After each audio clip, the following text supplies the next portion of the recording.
नरेंद्र मोदी जी हैं। बीएचयू की बेटी का बलात्कार करने वाले सामूहिक बलात्कारियों के साथ प्रधानमंत्री जी निजी समय और बात कर रहे हैं। आगे आ जाइए। कौन है कुलदीप सिंह सेंगर? उन्नाव से भाजपा का विधायक, नाबालिग बेटी के बलात्कार में हमने संघर्ष किया, आज जेल की सलाखों के पीछे, सम्मानित सदस्य है भाजपा का। आ जाइएगा आप राम दुलार गौर। अभी 10 साल मामला चला, नाबालिग बेटी के बलात्कार का दोषी करार दिया गया, भाजपा का सम्मानित सदस्य है, विधायक अभी तक सदस्यता नहीं गई, जेल डाला गया है। इसी के साथ चिन्मयानंद, संदीप सिंह, कौन है सरदार ये जो है संदीप सिंह, अभी इस समय हरियाणा का मंत्री है, गंभीर यौन उत्पीड़न के आरोप है, एफआईआर है, कार्रवाई नहीं है, मंत्री बना है, सम्मानित सदस्य। ये ब्रजभूषण शरण है। ये हकीकत है भाजपा की।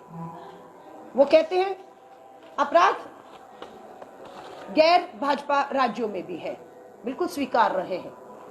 पूरे भारत देश में महिलाओं के जो है 7 अपराध है, लेकिन पूछना चाहते हैं कि क्या जहां गैर भाजपा सरकारें हैं उनके मंत्री खुद बलात्कार में शामिल हैं, या उनकी पार्टी उन्हें बचाने की कोशिश कर रही है, या सुप्रीम कोर्ट को फटकार लगा के एफआईआर करानी पड़ रही है? पूछना चाहते हैं। गैर भाजपा सरकार या इंडिया अलायंस कांग्रेस की कोई भी ऐसा नेता नहीं बता सकते जो भाजपा हमारा सांसद है, विधायक है, पार्षद है, बलात्कार में है और उसे हम बचा रहे हो, या सुप्रीम कोर्ट के कहने पर कार्रवाइयां हो रही हो। आपके तो नेता शामिल हैं, बेटी बचाओ का नारा देते हैं। हमारी ये लड़ाई भारत जोड़ो न्याय यात्रा, न्याय का हक मिलने तक। आधी आबादी को हम आगे चल रही हूं मैं इस यात्रा के। मैं पूरा मणिपुर से अरुणाचल ईटानगर होते हुए गुवाहाटी में प्रेस वार्ता और महिला सम्मेलन करते हुए आज हम लोग यहाँ पर हैं। हम ये लड़ाई तब तक लड़ेंगे जब हमारी आधी आबादी, हमारी बेटियों को न्याय नहीं मिल जाता, वो सुरक्षित नहीं हो जाती। आप भाजपा की सरकार की नीयत होती तो 14 में आते ही उन बहुमत था, पारित हो चुका होता ही नहीं, लागू हो गया होता। 180 बहनें संसद में चुनकर पहुंची होती, लेकिन 10 साल के बाद कानून तो बन गया। लेकिन पूछना चाहते हैं कि 2024 के इन चुनावों में हमारी 132 सीटें जो आरक्षित महिलाओं के लिए होनी थी, उस पर वो लड़ पा रही है? नहीं लड़ पा रहे। कानून बन गया, लेकिन कानून का जो लाभ है, हक, अधिकार है, संसद में पहुंचना था हमें, उससे हमें वंचित रख दिया गया, तो यह अधूरा है। राहुल गांधी जी, इंडिया अलायंस का ये बिल्कुल कहना है कि 24 में कुछ महीने बचे हैं, इंडिया अलायंस और कांग्रेस की सरकार बनते ही महिला आरक्षण कानून लागू हो जाएगा।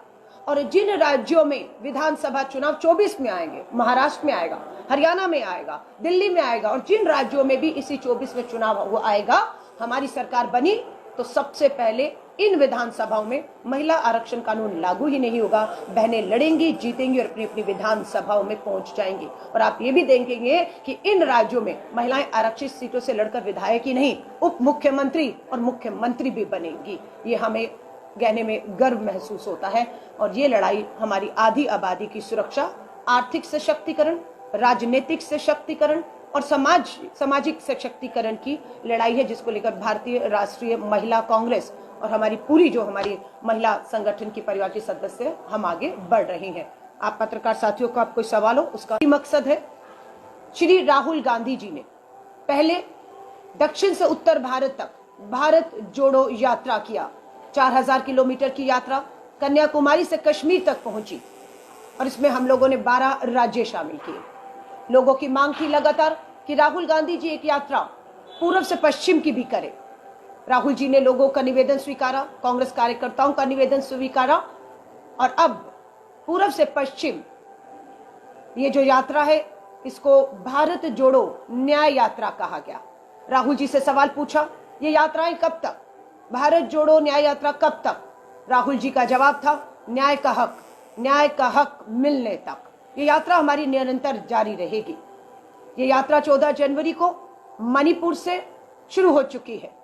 मणिपुर, नागालैंड करते हुए गुवाहाटी के लखीमपुर से ये आज रात अरुणाचल प्रदेश के ईटानगर ठहरेंगे, और उसके बाद वापस असम होते हुए ये पश्चिम बंगाल में यात्रा कुछ ही दिन में पहुंचने वाले है।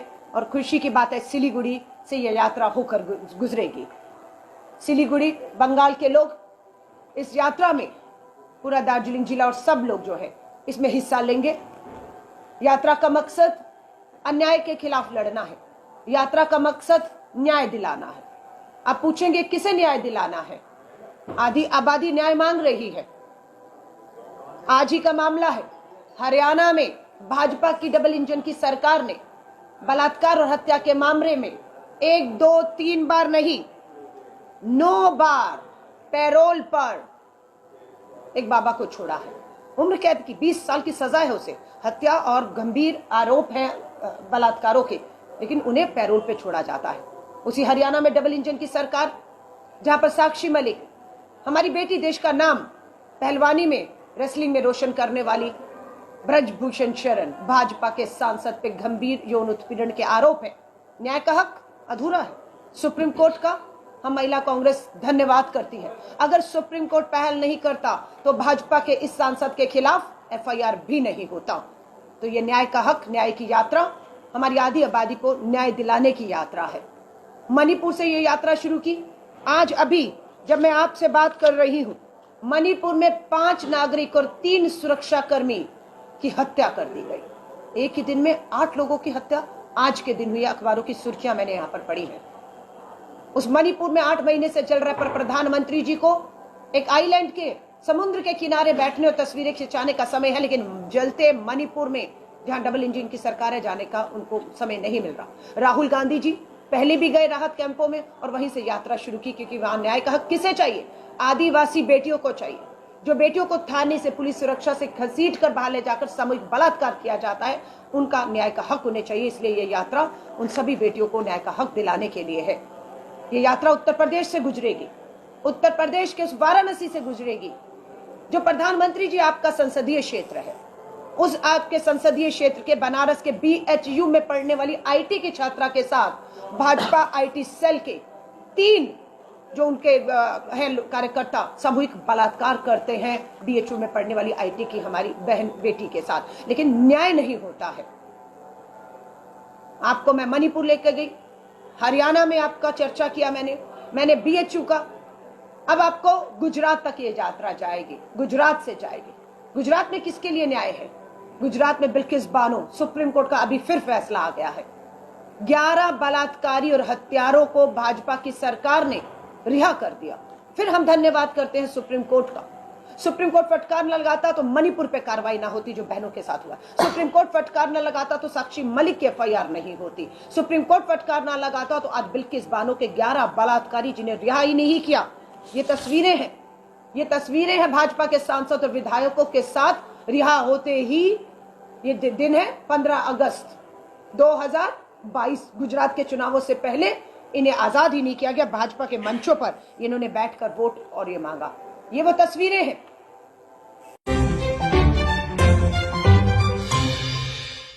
अर्जुन जी ने एक नोटिस जारी किया है जिसमें कहा गया है कि कांग्रेस के कोई भी लोग राम मंदिर से रिलेटेड कोई प्रोग्राम होगा या 22 तारीख को जो है कल प्राण प्रतिष्ठा में कांग्रेस नहीं, उसमें नहीं जाएंगे।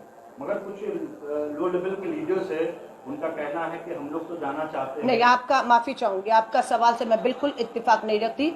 मैं बिल्कुल कांग्रेस अध्यक्ष के संपर्क में हूं, कांग्रेस वर्किंग कमेटी की सदस्य हूं, ऑल इंडिया महिला कांग्रेस की राष्ट्रीय अध्यक्ष हूं। पूरी जिम्मेदारी से कह रही हूं, मेरे राष्ट्रीय अध्यक्ष मल्लिका अर्जुन खड़गे जी ने, कांग्रेस के राष्ट्रीय अध्यक्ष ने किसी को कुछ नहीं कहा है। उनका जो अपना मानना था, जिसपे मैं भी मानती हूँ, यही है कि पूरे भगवान श्री राम के मंदिर का 2024 के चुनावों से पहले राजनीतिकरण किया जा रहा है। उसका राजनीतिक लाभ लेने के लिए एक धर्म का इस्तेमाल करके अपने मन मुताबिक तरीके से प्रतिष्ठान का राजनीतिकरण हो चुका है। मोदी जी का कद बढ़ा के, भगवान श्री राम का कद नीचा करके, मोदी जी भगवान श्री राम की उंगली पकड़ के मंदिर ले जाने वाले कौन होते हैं? कौन होते हैं? कौन होते हैं? भाजपा, RSS, विश्व हिंदू परिषद आपको और हमें आमंत्रित करने वाली भगवान श्री राम का मंदिर है, जिसकी जब मर्जी आएगी, भगवान श्री राम का बुलावा आएगा, हम दौड़ते चले जाएंगे। हम किसी न्योते के मोहताज नहीं है। लेकिन ये कार्यक्रम हम नहीं, धर्मगुरु, धर्माचार्य, हमारे शंकराचार्य का मानना है अधूरा है निर्माण, अधूरा है निर्माण। जल्दबाजी की जा रही है 2024 के चुनावों में। पूरा तरह से भगवान श्री राम के मंदिर का जो है राजनीतिकरण करके वोटों का लाभ लेकर सत्ता हासिल करना, और फिर वो सत्ता राम राज्य स्थापित नहीं कर पा रही। किसानों को, दलितों को, बेरोजगार युवाओं को, महिलाओं को न्याय नहीं दे पा रही।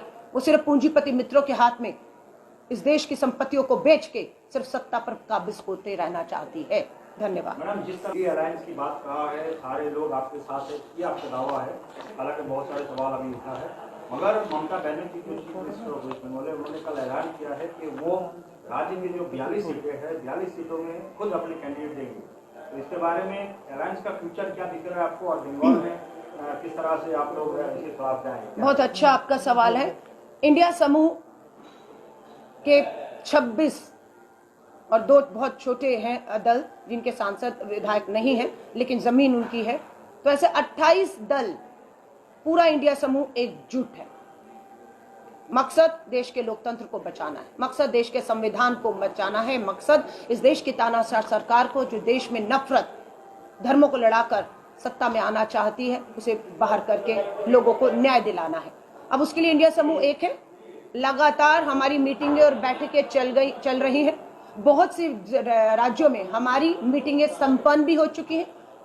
सीट शेयरिंग का फार्मूला जो था, कौन लड़ेगा, कितनी सीटों पर लड़ेगा, कौन सी सीटों पर लड़ेगा, बहुत से राज्यों में पूरा हो चुका है। जल्द हम इसकी घोषणा करने जा रहे हैं, ये हमें पूरी उम्मीद है, जहां पर फैसले हो चुके हैं दोनों में आपसी सहमतियों से।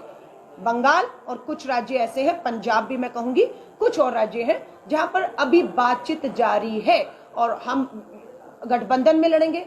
हम हो सकता है राजस्थान, मध्य प्रदेश, उत्तराखंड, हिमाचल, जहाँ सीधा भाजपा, कर्नाटका, तेलंगाना, जहाँ हम और हमारे विरोधी भाजपा है, वहां हम लड़ेंगे। बाकी जगह समूह के साथ, समूह को आगे रखकर, बंगाल में स्वाभाविक है टीएमसी इंडिया समूह की बड़ी दल है, स्वाभाविक है बात करके चला जाएगा। 42 से 42 लड़ेंगे तृणमूल बोले, तो आप बंगाल में कैसे? जैसे अधीर रंजन चौधरी जी का और नॉर्थ साउथ, कोई बात नहीं, बात चल रहा है, बात चल रहा है। जो भी फाइनल होगा, जब भी फाइनल होगा, स्वाभाविक है मीडिया को बुलाकर जो भी चीज फाइनल हुई है, शीर्ष नेतृत्व सामूहिक तौर से आपके सामने रखेगा। कानूनी अंदर मामला है, हमें मालूम है संगठन में बहुत सी कमियां हैं। हम बिल्कुल उसके ऊपर, मैं पहली बार राष्ट्रीय अध्यक्ष बनने के बाद बंगाल आई हूँ, सिलीगुड़ी आई हूँ। कल हमारी सभा भी हुई, बैठक हुई, मीटिंग हुई, चर्चा हुई है। संगठन में बहुत बदलाव की जरूरत है, जल्द हम बड़े बदलाव करने जा रहे हैं।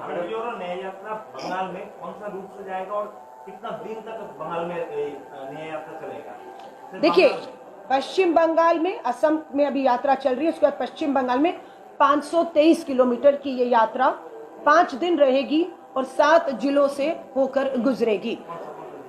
हम आपको वो जिले, रूट और सब जानकारी यात्रा आने से पहले हमारे बड़े लीडर, हमारे प्रदेश अध्यक्ष अधीर रंजन चौधरी जी, हमारे जो यहाँ के प्रभारी बनाए गए हैं जम्मू कश्मीर से हैं, मीर साहब, वो आपकी प्रेस वार्ता करके आपको पूरे रूट की जानकारी और मीडिया का क्या व्यवस्था है आपको वो बताएंगे। हमें मणिपुर में परेशान किया गया। मणिपुर के ईटानगर की राजधानी से यात्रा शुरू होनी थी। डबल इंजन की भाजपा की सरकार डर गई कि अगर यात्रा तेलंगाना और कर्नाटका से गुजरी, जहां पर भाजपा का सफाया कर दिया हमने, दक्षिण भारत मुक्त हो गया भाजपा। अब वो डरी हुई है। आज असम के मुख्यमंत्री डरा रहे थे राहुल गांधी जी को कि हम आपके खिलाफ एफआईआर करेंगे, गिरफ्तार करेंगे। हम बताना चाहते कि हमारे नेता का नारा है डरो मत, और हम डरेंगे नहीं। यात्रा किसी कीमत पर, किसी कीमत पे, कोई कुर्बानी देनी हो, ये यात्रा रुकेगी नहीं। ये यात्रा न्याय का हक मिलने तक जारी रहेगी और मुंबई तक 6713 किलोमीटर, 67 डेज ये यात्रा है, 110 जिलों से गुजरेगी, जिसमें पश्चिम बंगाल के 7 जिले हैं, और ये यात्रा 6713 किलोमीटर का सफर तय करेगी। मकसद है जो पीड़ित है, जिन्हें न्याय नहीं मिल रहा, उनसे मिलना, उनको न्याय की उम्मीद उनमें जगाए रखना। आज किसान है, किसको न्याय नहीं मिल रहा अगर आप पूछेंगे? 10 साल की डबल इंजन की सरकार का वायदा था या नहीं भाजपा का कि किसान की आय दुगनी होगी, किसान का कर्ज माफ होगा, किसान को न्यूनतम समर्थन मूल्य कानून मिलेगा। तीनों नहीं मिले, 10 साल पूरे हो गए, किसान को न्याय नहीं मिला। ये यात्रा किसान को न्याय दिलाने की यात्रा है। हर साल 2 करोड़ नौकरी युवाओं को देने का वायदा था। 10 साल में 20 करोड़ नौकरियां आपने देनी थी।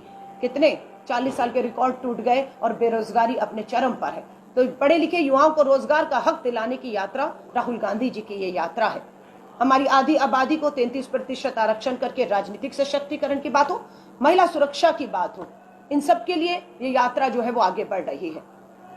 तो ऐसे बहुत से मुद्दे जिसपे जो इसमें उठाए जाए। आप जो बोल रहे थे, इसके साथ एक सवाल है कि वेस्ट बंगाल की बात करें तो यहाँ पे स्कैम जो है, उस स्कैम के बारे में हम आपको बताएं कि जो मतलब कुछ का जो मतलब नियम के